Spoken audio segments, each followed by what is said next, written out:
তো এখন হজ কার উপরে ফরজ এটা আমরা জানবো। তো আল্লাহ তাআলা কোরআন পাকে বলেন, ওয়ালিল্লাহি আলান নাসি হিজ্জুল বাইতি মান ইসতাতা ইলা সাবিলা মান ইসতাতা ইলাইহি সাবিলা, সূরা আলে ইমরানের ৯৭ নম্বর আয়াত। এখানে আল্লাহ বলছেন, আল্লাহ তাআলা মানুষের উপরে হজ ফরজ করেছেন, বাইতুল্লাহর হজ ফরজ করেছেন যারা এই বাইতুল্লাহর কাছে আসার সামর্থ্য রাখে, এই ঘরের নিকট উপস্থিত হওয়ার ক্ষমতা যারা রাখে, তাদের জন্য আল্লাহ তাআলা, সেই মানুষদের জন্য আল্লাহ তাআলা হজ ফরজ করেছেন। আলান নাস বলছেন, নারী পুরুষ সব এর মধ্যে আসে, নারী পুরুষ জন্য আলাদা কোনো বিধান, একই বিধান, নাস মানুষ। ওয়ালিল্লাহি আলান নাসে হিজ্জুল বাইতে, আল্লাহর উদ্দেশ্যে মানুষেরা বাইতুল্লাহ হজ করবে যে বাইতুল্লাহে উপনীত হওয়ার পৌঁছার মতো তার সামর্থ্য আছে। তো এখন এই কথাটা একটু ব্যাপক, যে এখানে এক কথায় নারী পুরুষ, যদি কোনো পুরুষ হজের যোগ্য হয়, মালদার হয়, তাহলে তার উপর হজ ফরজ হবে। কোনো নারী যদি হজের যোগ্য হয় তার উপরও হজ ফরজ হবে। তো এখন মানসাতা এলে সাবিলা, এখানে তাফসীরকাররা ইমামরা বলেছেন যে হজ ফরজ হওয়ার জন্য প্রথম শর্ত হলো ইসলাম, সে মোমেন কিনা, মোমেন হতে হবে। তারপরে সে জ্ঞানী কিনা, পাগলের উপরে হজ ফরজ হবে না, আকল থাকতে হবে, সে আকলমান্দ হতে হবে, জ্ঞানী হতে হবে। তারপর বালেগ, সে বালেগ মানে পরিণত, মানে বয়সে সে বুলুগিয়াতের বয়সে উপনীত হয়েছে কিনা, 15 থেকে 18 বছর অন্তত বালেগ হওয়ার বয়স, এই বালেগ সে হয়েছে কিনা। তারপরে সে আজাদ কিনা, অর্থাৎ সে স্বাধীন মানুষ কিনা, গোলাম দাসদাসীদের উপরে হজ ফরজ নয়। 5 নম্বর হলো পথ নিরাপদ হবে, ইসতাতা ইলাইহি সাবিলা, পথটা হবে নিরাপদ, মানে সে তার বাসগৃহ থেকে মক্কা পর্যন্ত পৌঁছতে এই রাস্তাটা তার নিরাপদ হতে হবে। এবং এতে অনেক কথা বোঝায়, সুস্থতা, সে যদি সুস্থ না হয় তাহলে তার জন্য হজ ফরজ হবে না, সে সুস্থ থাকবে। তারপরে পথ চলার জন্য ক্ষমতা রাখেতে অনেক কথা বোঝায়, যেমন তার উপরে যাদের খোরাক পোশাক জীবন সামগ্রী দেওয়া ফরজ, স্ত্রী ছেলে মেয়ে ইত্যাদি, যাদের উপরে তার ভরণ পোষণ দেওয়া ফরজ, তাদেরকে সে হজে যাবে আসবে এই সময়ের মধ্যে, যেটা খোরপোশ, পিতামাতা স্ত্রী ছেলে মেয়ে নাবালেগ যারা আসে, এদের এই খোরপোশের ব্যবস্থাও সে করতে পারবে। তারপর নিজের যাতায়াতের খরচ এগুলি তার আছে। এভাবে একটা এটা হলো ইসতাতা সাবিলা, মানে ইসতাতা ইলাইহি সাবিলা, এই কথার ব্যাখ্যা এগুলো আসতেছে, যে পথের সম্বল তার থাকবে এবং সে নিজে চলার সময় যেন সম্বল ছাড়াই না চলে, যেটা আল্লাহ কোরআন শরীফে পরিষ্কার বলেছেন, ও তাজাব্বাদু, তোমরা তাজাব্বাদু মানে তোষা, সামানে সফরের সামান তোমরা নিয়ে বের হবে। আগে প্রাচীনকালে দেখা যেত যে কোনো মানে আমি হজে যাবো আল্লাহ উদ্দেশ্যে, আমার কিছু নিতে হবে না, সব আমার আল্লাহ ব্যবস্থা পথে, সে পথে মানুষের কাছে চেয়ে খেতে বাধ্য হয়, খাদ্য থাকে না, তখন বেইজ্জত হতে হয়। এই জন্য আল্লাহ বলছেন না, তাজাব্বাদু, তোমরা হজে যাওয়ার সময় কি করবে, সামানে সফর, অর্থাৎ সফরের যে সামান এটা তোমরা সাথে করে নেবে। ফাইন্না খায়রা যাদিত তাকওয়া, এবং মানে আল্লাহ ভীতি সহকারে যে তাকওয়া, যে মানে যাদের তাকওয়া, মানে তাকওয়ার সফরের সামানে সফর। তো তাকওয়ার সামানে সফরটা কি, তাকওয়া ভিত্তিক সফরের আসবাবপত্র কী, সেটা হলো যে তুমি এমনভাবে রওনা করবে না যাতে পথে তোমাকে অন্যের কাছে চাইতে হয়, মুখোমুখি হতে হয়, এ হলো এক। 2 নম্বর হচ্ছে তুমি এত জাঁকজমকের সাথে তুমি সামানের সফর বা সফরের আসবাবপত্র গ্রহণ করবে না যাতে অন্যরা তোমার দিকে তাকায় যে হায় এই লোকটা কত নেয়ামতের অধিকারী, কত সম্পদের অধিকারী, এভাবে যেন না হয়। অর্থাৎ তুমি একটা মধ্যম পন্থা, তাকওয়া মানে আল্লাহকে ভয় করে সর্বাধিক লক্ষ্য রেখে তুমি মধ্যম পন্থার একটা সামানে সফর, এটা তুমি নিয়ে হজের উদ্দেশ্যে রওনা করবে।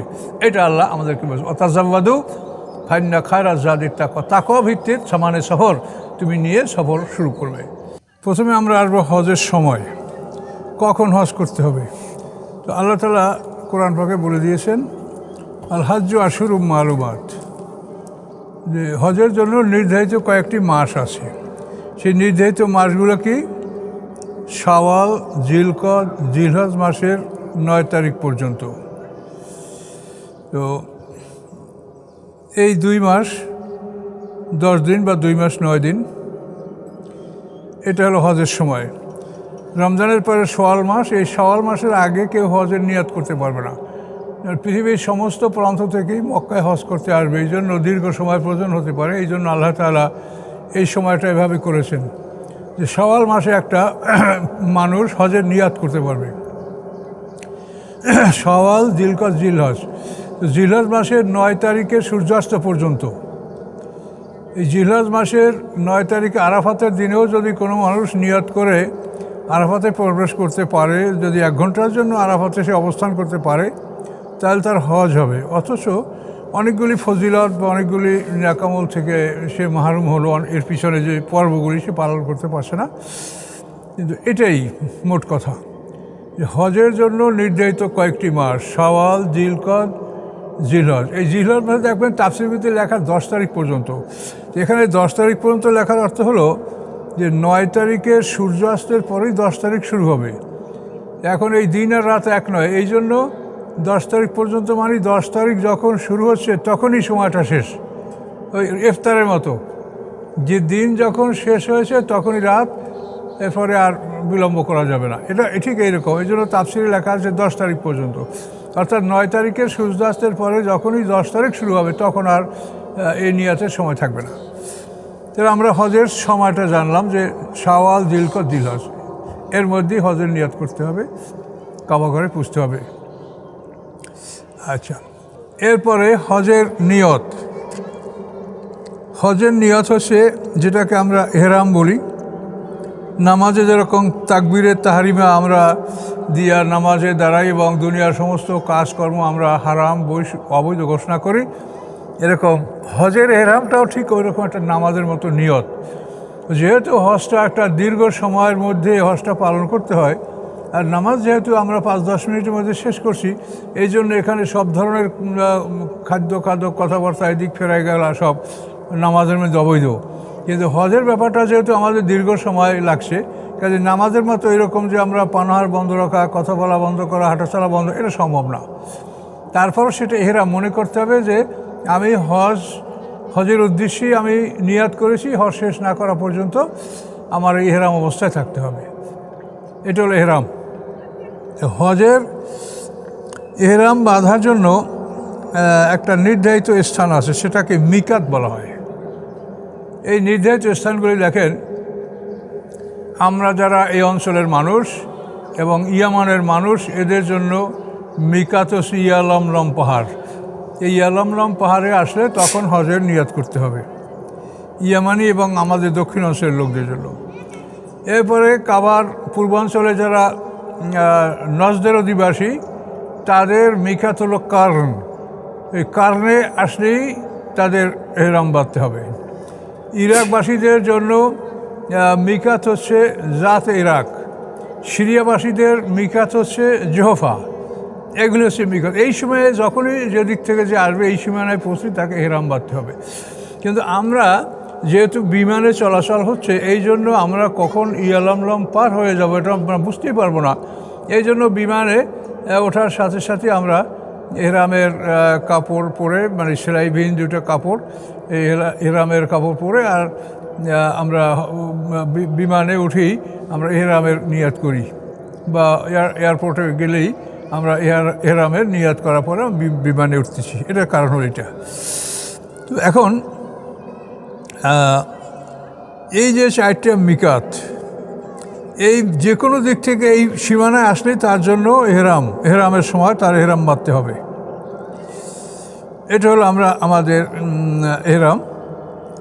তো এরপরে হজের প্রকারভেদ। আচ্ছা, এহরাম বেঁধার নিয়ম হলো যে উজু অথবা গোসল করে 2 রাকাত নফল নামাজ পড়ে তারপরে নিয়াত করতে হবে যে আল্লাহ আমি হজের নিয়াত করছি, আমি হজ পালন করব। এভাবে সম্ভব হলে গোসল করে, না হলে অন্তত উজু করে 2 রাকাত নফল নামাজ পড়ে এই এহরামের নিয়াত বাঁধা, এটাই সুন্নাত তরিকা। তো এখন এহরাম বাঁধবো, আমার হজ কয় প্রকার? হজটা হচ্ছে 3 প্রকার: ইফরাদ, কিরান, তামাত্তু। ইফরাদ হলো এই যে মিকাতের কথা আমরা বললাম যে আমাদের মিকাত ইয়ালামলাম, নজদবাসীদের মিকাত কারণ, ইরাকবাসীদের জাতে ইরাক, তারপরে সিরিয়াবাসীদের জোহফা, মদিনাবাসীদের মিকাত হচ্ছে জুলহুলাইফা মদিনাবাসীদের। তো এই এহরাম যখন আমরা এই প্রত্যেকটা অঞ্চল থেকে যখন এর মিকাতে আমরা উপনীত হব, তখন আমরা যে যেখান থেকে আসুক সে নিয়াত করবে। এখন হজ হচ্ছে 3 প্রকার। তো এই মিকাত যে বলা হলো, এই মিকাতের ভিতরে দিকে যারা বসবাস করে তাদের জন্য ইফরাদ মানে একটার নিয়াত, মানে ফরজ হজ অথবা উমরার নিয়াত, দুটার একটা। আমরা দেখেন নামাজ পড়ি, এখানে আমরা ফরজ নামার জন্য আলাদা নিয়ত করি, আবার সুন্নতের জন্য আলাদা নিয়ত করি। হজের জন্য ওই রকম আলাদা নিয়তের ব্যবস্থা আছে। কাদের জন্য? যারা এই মিকাতের ভিতরে বসবাস করে। ইয়ালামলাম, তারপরে কারণ, তারপরে জোহফা, জাতে ইরাক, জুলহুলাইফা, এর ভিতরে যারা কাবা সংলগ্ন এই অঞ্চলে যারা বসবাস করে তারা ইফরাদ মানে শুধু যদি হজ করে তো শুধু হজের নিয়াত করবে, আর যদি উমরা করে তো শুধু উমরার নিয়াত করবে। এটার নাম হচ্ছে ইফরাদ। কিন্তু আমরা যারা আফাকি, দূরের মানুষ, এই মিকাতের বাইরে যারা, তাদের জন্য কিন্তু ইফরাদ সম্ভব না। যেহেতু আমরা যদি শুধু হজের নিয়াত করে প্রবেশ করি, তো হজ করার পরে আবার উমরার জন্য আবার আমাদের মিকাতে যে এহরাম বাঁধতে হবে, কাজে এটা অসম্ভব, এটা কষ্টকর ব্যাপার। তো এই জন্য আল্লাহ তাআলা আমাদেরকে সুবিধা দিয়েছেন। আল্লাহ তাআলা এইভাবে কোরআনে উল্লেখ করেছেন, ফামান তামাত্তা বিল উমরাতি ইলাল হজ ফামাস্তায়সারা মিনাল হাদি। আল্লাহ বলছেন যে তোমরা যারা মিকাত থেকে বাইরে অবস্থান করছো, আফাকি, যারা দূরবর্তী, তারা যদি ফামান তামাত্তা বিল উমরার মাধ্যমে তারা যদি সুবিধা ভোগ করতে চায় হজের সাথে, উমরার মাধ্যমে হজের সাথে সুবিধা ভোগ, অর্থাৎ হলো দুটোই একই সঙ্গে সে করবে, একই নিয়তে দুটা সে আদায় করবে, এই হলো সুবিধা ভোগ।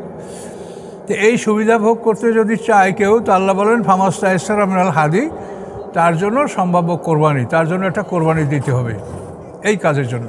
তাহলে এটা আমরা স্পষ্ট বুঝতে পারছি যে আমরা যারা আফাকি, আমাদের হজ আমরা কিরান করব, মানে একই নিয়তে আমরা উমরা করব। আগে মক্কায় পৌঁছলে আগে উমরা করার পরে আমরা পরে হজ করব। তো এখন এখানে এই যে দুটা নিয়াত, এর মধ্যে আবার আর একটা ব্যবধান আছে, সেটা হলো যে তামাত্তুর আর একটা বিষয় আছে, সেটা হলো যে আল্লাহ রসুল বলেছেন যে যাদের কাছে কোরবানির পশু নাই, তারা উমরা করার পরে তোমরা এহরাম ভেঙে ফেলো। এহরাম ভাঙার পরে মানে স্বাভাবিক জীবনযাপন, স্বাভাবিক পোশাক, স্বাভাবিক চলাফেরা এটা করতে পারবে। তো এভাবে আল্লাহ রসুল নিজে কেরান হজ করেছেন, যেহেতু তার সাথে কোরবানির জন্য 100 উট ছিল আল্লাহ রসুলের সাথে। আল্লাহ রসুল মিনায় এই 100টির মধ্যে 63টা উট আল্লাহ রসুল নিজে জবে করেছেন, এবং 37টা উট আল্লাহ রসুলের পক্ষ থেকে হজরত আলী রাদিয়াল্লাহু তাআলা আনহু জবে করেছেন। তো এই যে কোরবানিটা দমে শুকুর, এটা কিন্তু আমাদের ফরজ কোরবানি না। আমাদের যদি কোরবানি ফরজ থাকে, তাহলে সেটা আমরা মুসাফির অবস্থায় আবার আমাদেরও কোরবানি ওয়াজিব হয় না। এই জন্য এই কোরবানিটা, এটা কিন্তু আমাদের ফরজ কোরবানি না। ইচ্ছা করলে কেউ আমাদের পক্ষ থেকে বাড়িতে কোরবানি করতে পারবে, এটা সমস্যা নাই। বা ইচ্ছা করলে আপনি এখানেও একটা আপনার দমে শুকুরের সাথে আর একটা কোরবানি আপনি করতে পারেন, যদি মনে করেন যে আমার ফরজ না হইলেও, ওয়াজিব না হইলেও, আমি সুন্নত মুস্তাহাব হলেও আমি একটা কোরবানি আরও করি, এটা করতে পারেন। তাহলে হজ হচ্ছে 3 প্রকার, ইফরাদ, কিরান। অর্থাৎ আপনি উমরা করার পরেও এহরাম ভঙ্গ করবেন না, আপনি 10 তারিখের পরে এহরাম ভঙ্গ করবেন। এই ধরনের যদি একই এহরামে আপনি যান, তাহলে এটা হলো কিরান। আর উমরা করার পরে যদি আপনার হাতে সময় থাকে, তখন আপনি এহরাম ভঙ্গ করতে পারেন, যদি আপনার কাছে কোরবানির পশু না থাকে। তো এই এহরাম ভঙ্গ করে আপনি 8 তারিখ পর্যন্ত আপনি এহরামের বাইরে থাকতে পারবেন। 8 তারিখে আপনাকে আবার এহরাম বেঁধে এই মক্কার যে কোনো স্থান থেকে আপনার এখানে তো বাধাই আছে মিকাতের বাইরে 2টা, কাজে এই জন্য আপনাকে ওই চিন্তা করতে পারে যে আমি মসজিদে আয়েশা যাব, অন্য কোনো যাব, এটা যাওয়া এমন কোনো জরুরি না। যে কোনো স্থানে বসে আপনি এহরাম বাঁধতে পারেন। যেহেতু মসজিদে আয়েশা বা অন্য কোনো জায়গায়, এটা তো মিকাত না, মিকাত আপনার ইহরাম নাম, ওটাকে আপনি লঙ্ঘন করতে পারবেন না। তা এই জন্য আপনি 8 তারিখে এহরাম বেঁধে আবার জোহরের টাইমের মধ্যে আপনি মিনায় পৌঁছবেন। মিনায় পৌঁছার পরে ওখানে আপনি জোহর, আসর, মাগরিব, এসা, ফজর এই 5 ওয়াক্ত নামাজ পড়ার পরে আপনার 8 তারিখ শেষে 9 তারিখের ভোর হবে, তখন আপনি ওখান থেকে আরাফাতে যাবেন। তো এখানে আমরা হজের প্রকার কয় প্রকার? হজ 3 প্রকার: ইফরাত, কিরান, তামাত্তু। আল্লাহ তাআলা শরীয়ত পালনের ব্যাপারে একাধিক বিধান রেখেছেন যাতে আমাদের কষ্ট না হয়, যেটা আমাদের জন্য সুবিধা হয় সেটাই যেন আমরা সহজে করতে পারি। এই জন্য আল্লাহ তাআলা শরীয়তের অধিকাংশ ক্ষেত্রেই একাধিক বিধান রেখেছেন। যেমন কসমের কাফারা, গোলাম আজাদ করলে হবে, তারপরে 10 জন মিসকিন খাওয়ালে হবে, অথবা 10টা রোজা অথবা 3টা রোজা পালন করলে হবে।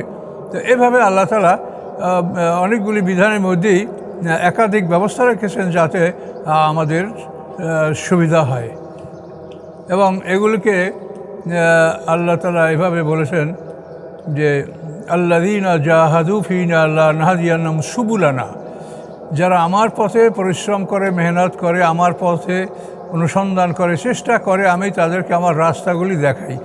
এখন এই সুবুলানা, এই রাস্তাগুলি আল্লাহ বলছেন, এর দ্বারা অনেকে আবার যারা কোরআনের অপব্যাখ্যা করেন তারা বলেন যে আল্লাহ তো অনেক রাস্তার কথা বলছে, কাজে আমাদের 60 তরিকা, 20 তরিকা, 126 তরিকা এগুলো তো আল্লাহই অনুমোদন দিয়েছেন। কিন্তু না, সুবুলান না মানে আমার, অর্থাৎ আল্লাহ যে রাস্তাগুলি বলেছেন সেই রাস্তাগুলি আল্লাহ দেখাবেন, মানুষের তৈরি করা রাস্তা নয়। এটা আপনাকে বুঝতে হবে। তো এখানে আমরা জানলাম হজের সময় এবং হজ কত প্রকার, এটা আমরা জানলাম। এটা হলো আমাদের মোটামুটি হজের নিয়ত এবং সময়।